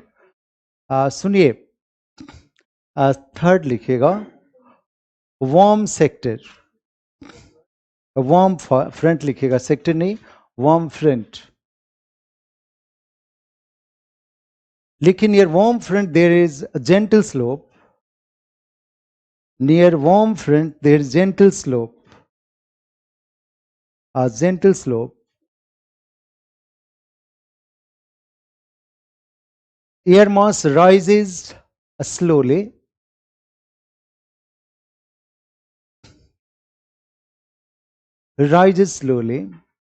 air mass rises slowly, so light rainfall occurs,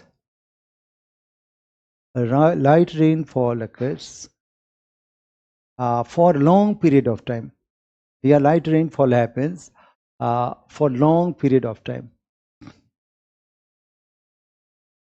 so the area will have a drizzle, light rainfall, but hours, जैसे अभी देख रहे हैं, क्या होगा उस एरिया में? क्या होगा? बहुत देर तक हल्की वर्षा होगी, ड्यूरेबल वर्षा होगी, हेवी रेनफॉल नहीं होगा। नहीं द लास्ट यू राइट, कौन सा? वार्म सेक्टर, लिखिए warm sector, warm sector, warm sector.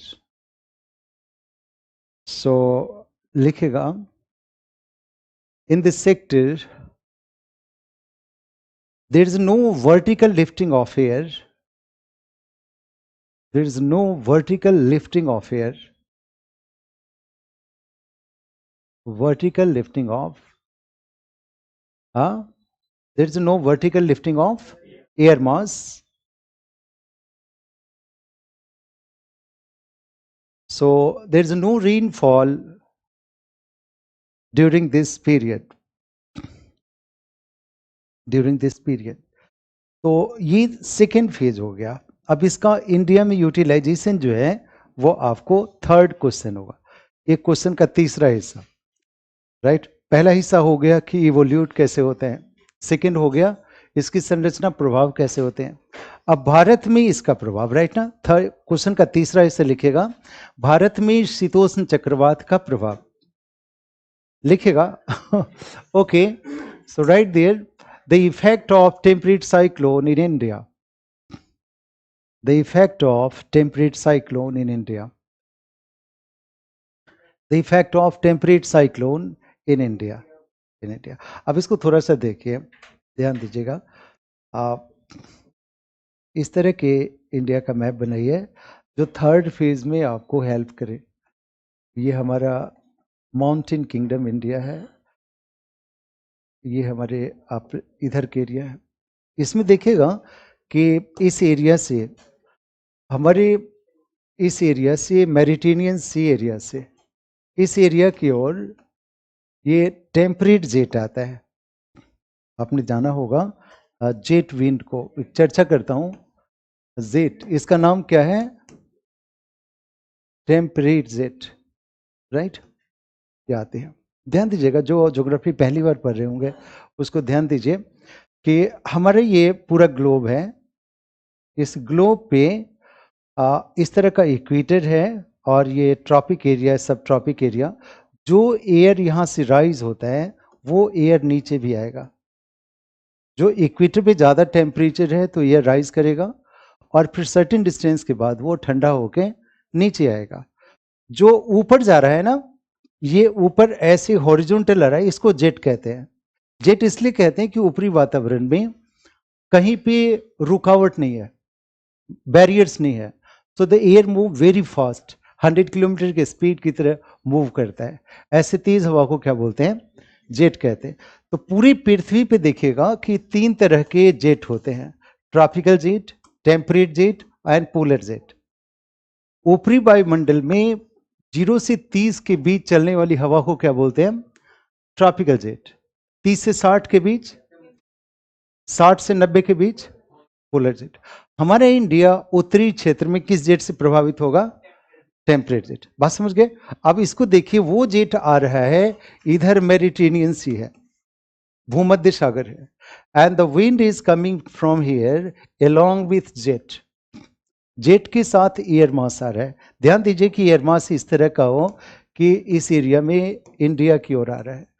तो देखिएगा, जब भी कोई पानी का एयर मास होगा तो उसका टेम्परेचर बिल्कुल कोल्ड नहीं होगा, टेम्परेट एरिया का है तो कोस्ट होगा, right?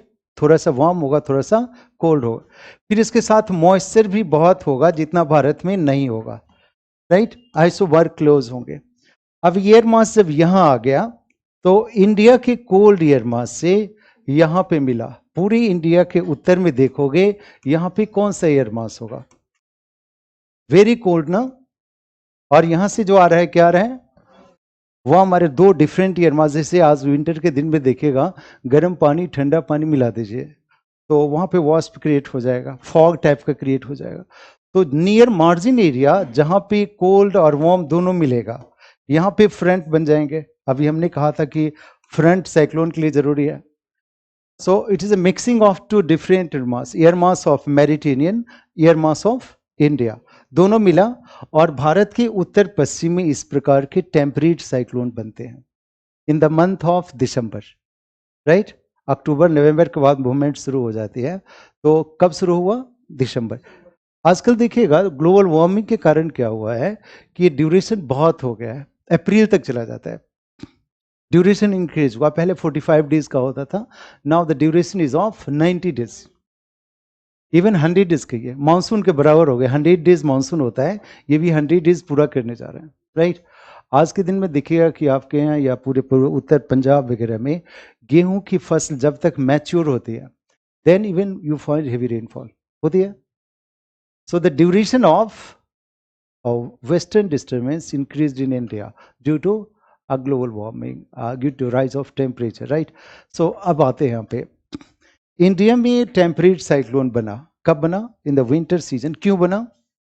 It is due to temperate jet at the air mass of 2 different area, air mass of Mediterranean, air mass of North India, and near the margin they have created front, right?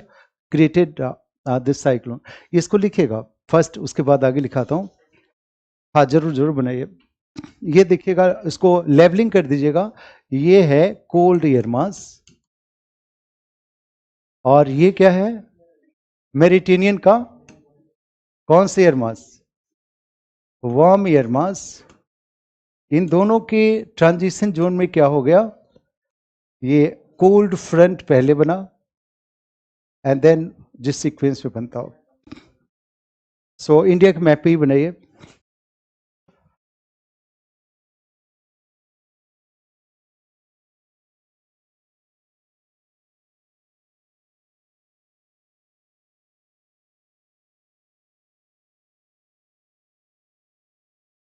नहीं, आप compare को Mediterranean और India, कौन ज्यादा ठंडा होगा? Continental और marine? Continental ठंडा होगा। कॉन्टिनेंटल बहुत गर्म भी होगा और बहुत ठंडा भी होगा due to loss of temperature होगा, बट जो मरीन टेम्परेचर होते हैं वो इवन होते हैं, राइट? जब इंडिया बहुत ठंडा हो जाए तभी मेडिटेरियन का टेम्परेचर इससे ज़्यादा होगा। ऐसा नहीं कि वेरी हॉट डेजर्ट टाइप का होगा, बट कंपेरेटिवली क्या होगा? कोष्ण होगा, हिंदी में कह सकते हैं कि कोल्ड नहीं होगा, कोष्ण होगा। सो हॉट एंड कोल्ड का मिक्स होगा। इसको लिखिएगा, लिखा, डायग्राम बना रही है, लिखिए टेम्परेट साइक्लोन इन इंडिया, लिखिएगा temperate cyclone in India, temperate cyclone in India. देखो ज्योग्राफी ऐसा सब्जेक्ट है जिसमें डायग्राम्स और मैप आपके मार्क्स को इंक्रीज करते हैं। अगर आपने पूरा पैराग्राफ पूरा भर के रख दिया, आपके पास डायग्राम नहीं है, तो आपके मार्क्स एटलीस्ट 30% जाएंगे। किसी को डायग्राम बनाए तो 10 आएगा, किसी ने डायग्राम नहीं बनाया तो 6 आएगा, इसकी गारंटी है। बस समझ गए? तो आपके जितने थॉट प्रोसेस हैं, डायग्राम्स और मैप से सप्लीमेंट होना चाहिए, ठीक है? तो जहाँ भी जगह मिले जरूर बनाइए। और हमने जो प्रोसेस कहा कि ऐसा नहीं कि पूरा पेज डायग्राम से, आप जिस थॉट को बता रहे हैं उसको, उस थॉट को यहाँ साइड में छोटा भी जरूर बनाइए। इसको पूरे पेज ना बना के छोटा बना दीजिए, आपके विचार बिल्कुल वहाँ पहुँच जाएंगे। सो लिखिएगा टेम्परेट साइक्लोन इन इंडिया। लिखिए temperate cyclone in India is also named as western disturbance. Temperate cyclone in India, also named as a western disturbance.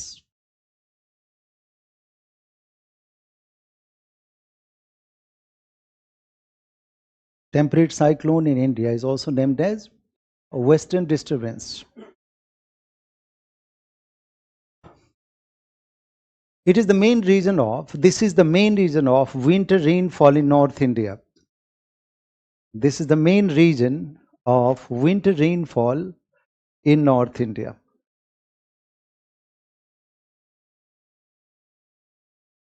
Of winter rainfall in North India.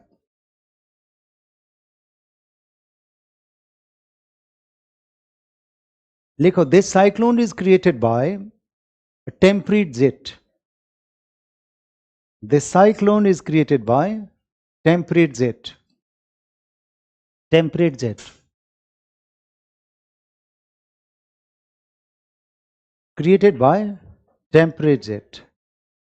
This jet is moving from Mediterranean Sea to India.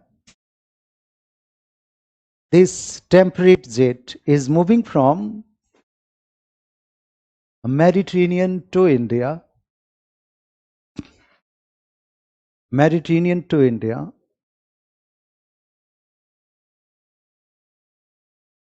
It is instrumental to bring two air mass closer. It is instrumental.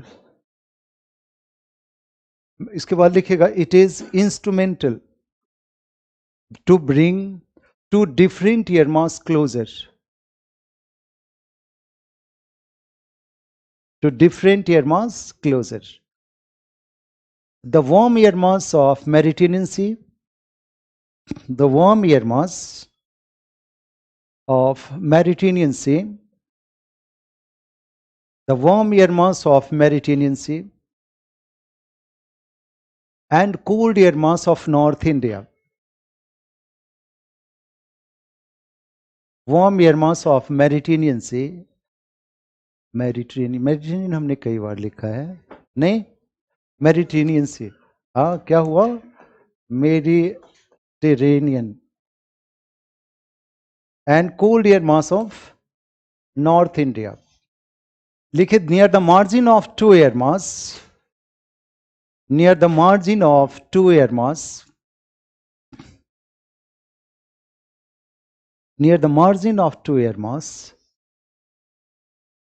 near the margins of two air mass, a temperate cyclone originate. Temperate cyclone originate. Margin of two air mass, temperate cyclone originate. ऐसा लिखा, margin of two air mass, temperate cyclone originate.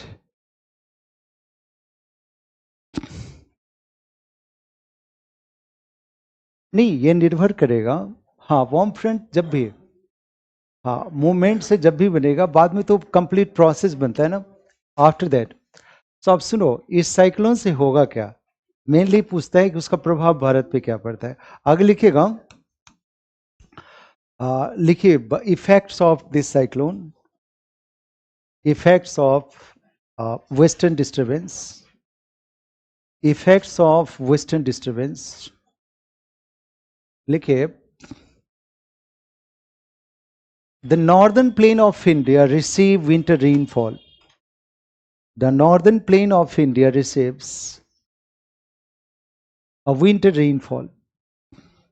Northern plain of India receives a winter rainfall from Punjab to Assam. From Punjab to Assam. मेरी बात समझे? Punjab to Assam क्यों? हमने देखिएगा ये भारत का एरिया है, ये पंजाब शुरू होता है, उसके बाद यूपी है, बिहार है, बंगाल, असम है, ये सभी एरिया में वर्षा होगी। हिमालय इधर है, प्लेटूज इधर है, तो बीच का किसी एरिया में कोई पर्वत नहीं है, माउंटेन नहीं है। पंजाब से लेकर असम तक कोई माउंटेन नहीं, so there is no barrier. तो वर्षा ऐसा नहीं कि बिहार में नहीं होगा, बिहार में भी शीतकालीन वर्षा होगी। Bihar also receive winter rainfall, but the amount of rainfall will decrease from Punjab to Assam. सबसे ज्यादा वर्षा पंजाब में होगा, दिल्ली में होगा, and compare to Delhi Bihar will have less rainfall. बात समझते हो? लिखो यहाँ the amount of rainfall decreases. इससे नहीं आता है वो आता है ट्रॉपिकल्स, उसकी चर्चा करेंगे। किसने कहा नहीं होता है होता है। मैं बिहार का ही हूं सुनिए, मैं बिहार का ही हूं और बिहार को मैंने जिया है, इसलिए बिहार के हर एक कल्चर, हर एक शब्द हमारे अंदर समाहित है, समझ गए? तो आई फील बिहार राइट ना। तो मैं सुनो मेरी बात, तो बिहार में विंटर रेनफॉल होती है बट हेवी नहीं होता है, इट्स लाइट रेनफॉल। देखिएगा हमारे यहाँ की गेहूं की फसल, हमारे यहाँ सरसों की फसल, ये रबी क्रॉप्स इससे प्रभावित होते हैं। हम इरिगेशन भी करते हैं but this is a supplement. बस द वे रेनफॉल लिखेगा, लिखिए the amount of rainfall decreases, the amount of rainfall decreases from Punjab to Assam. The amount of rainfall decreases from Punjab to Assam in absence of mountain. In absence of mountain, चूंकि mountain नहीं है तो देखिएगा हमारे यहाँ एक और भी इफेक्ट आता है। आप लोगों ने कभी पढ़ा होगा ब्लिजार्ड, कभी प्रीलिम्स क्लास वगैरह में? नहीं, एक विंड होती है, देखो ध्यान देना, जिस तरह का हमारा इंडिया है उसी तरह का अमेरिका भी है। अमेरिका के इस साइड में माउंटेन है, इस साइड में माउंटेन है, ये पूरा प्लेन एरिया है। तो जो विंड कनाडा से चलेगी मैक्सिको तक पहुंचेगी, जो इफेक्ट कनाडा में आएगा इफेक्ट मैक्सिको तक आएगा, इन एब्सेंस ऑफ माउंटेन। ऐसा ही है, but amount of rainfall decreases, ऊपर से नीचे कम होता जाएगा। किसका? वर्षा के लिए। हाँ बिल्कुल, भारत में जितनी वर्षा होती है वो माउंटेन इफेक्टेड वर्षा होती है, और 90% रेनफॉल ओरोग्राफिक रेनफॉल है। समझते हो? भारत में जितनी वर्षा होती है 90% क्या है? Mountain related. दूसरी चीज देखो, सुनो, रेनफॉल हो गया, सेकेंड लिखो, सेकेंड इंपैक्ट स्नोफॉल। लिखिए इसको, सेकेंड पॉइंट लिखिएगा, the northern mountain of India receive a snowfall. The northern mountain of India receive a snowfall. India receives snowfall, a snowfall in Kashmir, Uttarakhand and Himachal. Snowfall in Kashmir, Uttarakhand and Himachal.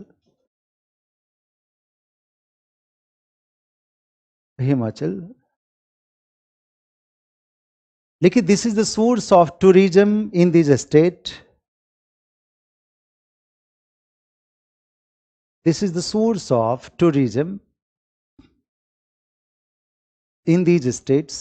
देखिए हमारे यहाँ लोग अभी जनवरी में सब लोग मनाली गए, शिमला गए फॉर स्नोफॉल, वहाँ स्नोफॉल देखा है ना, एक टूरिज्म का हिस्सा बनता है। थर्ड पॉइंट लिखेगा, लेके ड्यूरिंग स्नोफॉल, नेक्स्ट पॉइंट लिखेगा during snowfall there is deposition of thick ice, during snowfall there is deposition of thick ice और थिक स्नो, जो लिखे deposition of ice after winter,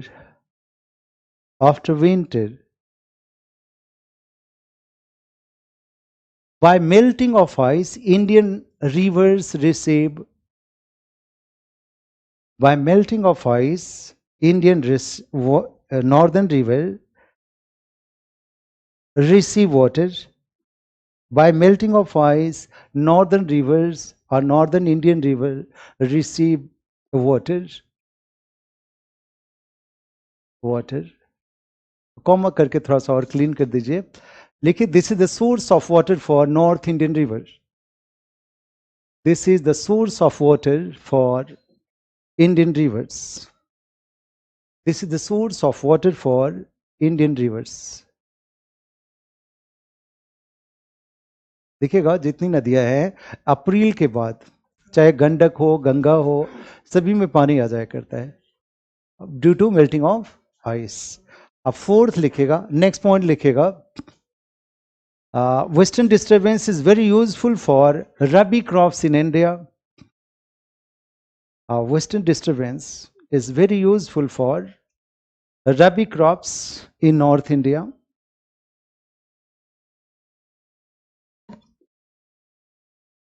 rabi crops in north India, जो भी रबी crops है उसको लिखने की जरूरत नहीं है।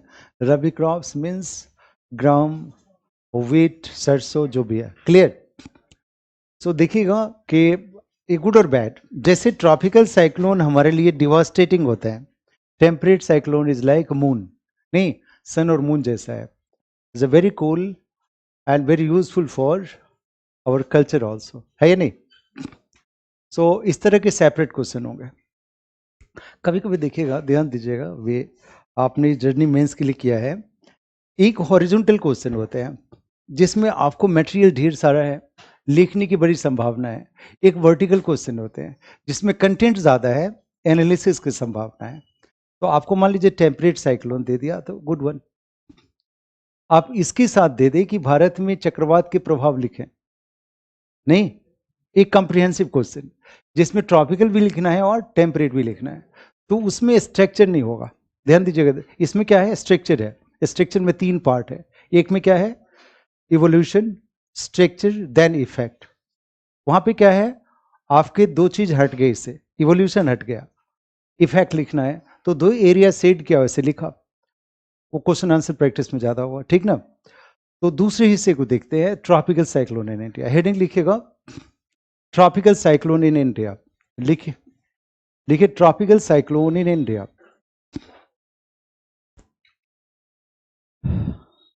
Tropical cyclones in India.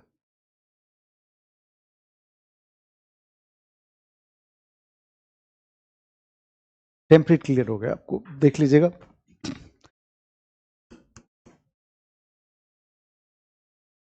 आजकल 2 तरह की बातें यहाँ हो रही है, we can find 2 different areas and 2 different questions. देखिएगा ट्रॉपिकल साइक्लोन भी है, ट्रॉपिकल साइक्लोन जब भी आएगा will be the area of this one, bay of Bengal, यहाँ से चलेगी और this area will be affected mainly, so the eastern coast of India. आपको तमिलनाडु से उत्तर, नॉर्थ, राइट, चूंकि इसका डायरेक्शन हमने कहा एंटी क्लॉक है, तो जब भी जाएगा तो नॉर्थ वेस्ट जाएगा, ठीक है। So Tamil Nadu will not be affected by, it will be Andhra Pradesh, Odisha, West Bengal even, और यहाँ पे कोई माउंटेन बैरियर नहीं है तो बिहार इससे इफेक्ट हो जाएगा, राइट ना, बस समझ गए। अगर कॉन्टिनेंटल एरिया हो गया तो क्या हो गया, बिहार। अब यहाँ पे ध्यान दीजिए कि ये तो हमने डायग्राम देखा, काल बैसाखी बंगाल की खाड़ी में होते हैं।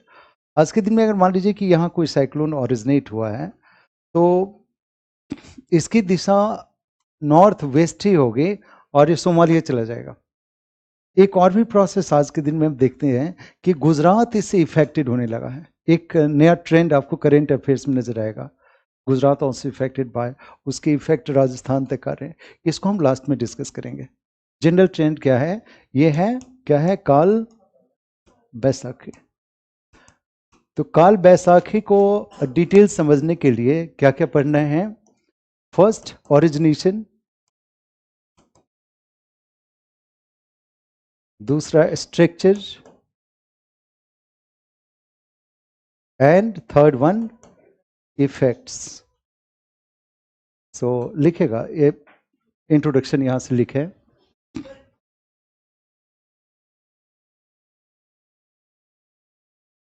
ट्रॉपिकल साइक्लोन और टेम्परेट का नेचर अलग है।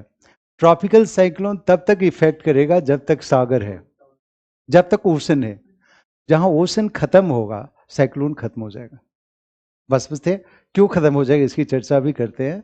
You won't find the effect of tropical cyclone in mid continental area. कभी अब नहीं सुना होगा कि सूडान में ट्रॉपिकल साइक्लोन आ गया, नहीं सुना होगा। ऐसा ऐसा नहीं सुना कि एमपी में ट्रॉपिकल साइक्लोन आ गया, नहीं ना। Always effect coastal area. दूसरी चीज और दिखेगा। अच्छा, एक चीज और बताता हूँ, I am using both language. आमतौर पर इंग्लिश लैंग्वेज क्लास में इंग्लिश ही यूज करते हैं, बट हमारा जो इंडिया है उसकी आत्मा हिंदी है। अगर कंप्लीट इंग्लिश यूज करो तो फिर यू आर लूजिंग क्राउड से। हमने 15-20 वर्ष से एक्सपेरिमेंट करके देखे। हमने कंप्लीट इंग्लिश मीडियम क्लास भी चला के देखे, but we find different word. जब भी कोई व्यूअर्स है बोलेगा सर थोड़ा हिंदी में समझाइए राइट फिर वो चीज़ें ऐसी हो जाती। तो इंडिया में मैंने देखा जितने भी अच्छे मीडिया स्पोक्समैन है, ज़्यादा अच्छा बोलने वाले, उनको देखिएगा इक्वली दोनों लैंग्वेज कमांड होगा, and they are carrying bilingual, है ना। अपने थॉट्स को बाइलिंगुअल ले जाते हैं और क्राउड में वो इजीली एक्सेप्टेड होता है, इजीली समझ में भी आता है, राइट। सो नोट्स आपका प्रॉपर इंग्लिश में हो एंड अंडरस्टैंडिंग आपको बाइलिंगुअल आता है। ऐसा हमने अभी तक रिसर्च से पाया है। बात सही है ना। सो ऐसी बात है, अदरवाइज वो चीज़ें। हाँ, दूसरी चीज़ ये है कि कंप्लीट हिंदी इंग्लिश हो जाओ तो दोनों चीज़ खत्म हो गया, राइट। एग्ज़ाम पास करने के लिए आपको पूरा तो इंग्लिश आना चाहिए, है ना। समाज में बात करने के लिए हिंदी ज़रूर आना चाहिए, राइट। सामाजिक क्षेत्रों में आप ऑफिसर बनेंगे तो वहाँ पे कोई 5% आदमी होगा जो आपसे प्रॉपर इंग्लिश में बात करेगा। जितने लोग हैं वो हिंदी में बात करते हैं। एग्ज़ाम में क्या है कि आपको ऑफिशियल लेटर्स डील करना होता है, सरकारी जितने भी डॉक्यूमेंट्स आते हैं उसको तो वहाँ पे इंग्लिश ज़रूरी है, बहुत ज़रूरी है। अदरवाइज अदरवाइज नहीं, मैं तो जानता हूँ वो भी वहाँ पे हिंदी है बहुत, आज तो रूट तक आ गए हैं। बट कहीं ना कहीं आप अधिकारी होंगे, कहीं एसडीएम भी होंगे होंगे वहाँ पे नहीं चलेगी। वहाँ पे जितनी क्लाउज हैं क्या है, इंग्लिश में होंगे कि नहीं। जब आपको लोअर लेवल पे काम कीजिए तो लगेगा हिंदी हमारी सही चल रही है। जैसे 1-2 प्रमोशन हो गया तो फिर आप वहाँ पे लगेंगे कि हम कहीं ना कहीं मिस कर रहे हैं। तो आपको बेसिक इंग्लिश ज़रूर आनी चाहिए। तो हाँ, बस समझ, तो बाइलिंगुअल इज एक्सेप्टेड, हमने ऐसा पाया। तो देखो कि ट्रॉपिकल साइक्लोन हमने बताया, इसका इंट्रोडक्शन लिखा जाए। क्यों नहीं, टाइम नहीं हुआ, अभी तो बहुत दिन है।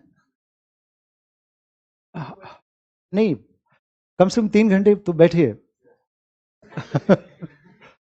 अब मैंने देखो ये, मुझे तो कोचिंग वाले निकाल भी देंगे अगर मैं टेम्परेट साइक्लोन 2 घंटे में पढ़ाऊँ है कि नहीं। और कुमार से दुखी हो जाएंगे, देखिए आप बहुत लेंथी पढ़ा रहे है या नहीं।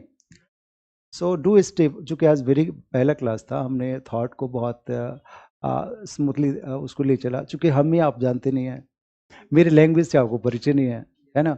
तो जब भी कभी तो बहुत गो स्लोली, तो जब बात को समझने लगते हैं एक दूसरे, तो फिर थोड़ा सा आप यूज टू ओके रिदम बढ़ा सकते हैं। तो टेम्परेट साइक्लोन समझ में आया। हाँ, तो इस ड्यूरेशन को कल बढ़ा दीजिए। कल जब भी क्लास में आइए तो 3 घंटे के लिए आइए। हाँ ठीक है, मैं आपको यहाँ से मैसेज करवा दूंगा ड्यूरेशन। जितनी ज़्यादा देर रहेंगे एक थॉट में, जितनी ज़्यादा देर आप घुलेंगे वो चीज़ें आपका अपना होगा, राइट। देखिए, कभी-कभी मैं आपको टेम्परेट साइक्लोन पढ़ा दिया, घर जाने के बाद कोई दूसरा माहौल हो आपके फ्रेंड्स का, तो ये चीज़ खत्म हो जाएगी। आपके रूम में आपके पार्टनर, आस-पड़ोस वाले, पढ़ने वाले कैंडिडेट्स हो, तो अगर उस थॉट में 2 आदमी हैं, तो ये आपका पक्का हो जाएगा। सो पीयर ग्रुप हमने अपनी प्रिपरेशन टाइम में भी देखे हैं कि पीयर ग्रुप आपके व्यक्तित्व को बहुत प्रभावित करता है, राइट? सो कहते हैं कि we are the aggregate of 5 person we are meeting every day. 5 आदमी अगर हम मैं आपके बीच 2 घंटे रहा हूँ, तो मेरे व्यक्तित्व का कोई हिस्सा आप तक पहुँचा होगा। आपके बच्चों के इंटरेक्शन से भी मेरे पास पहुँचते हैं। तो अच्छे फ्रेंड बनाइए और 6-7 घंटे अच्छे से हवन कीजिए, तब जाके ज़िंदगी बनेगी, ठीक है?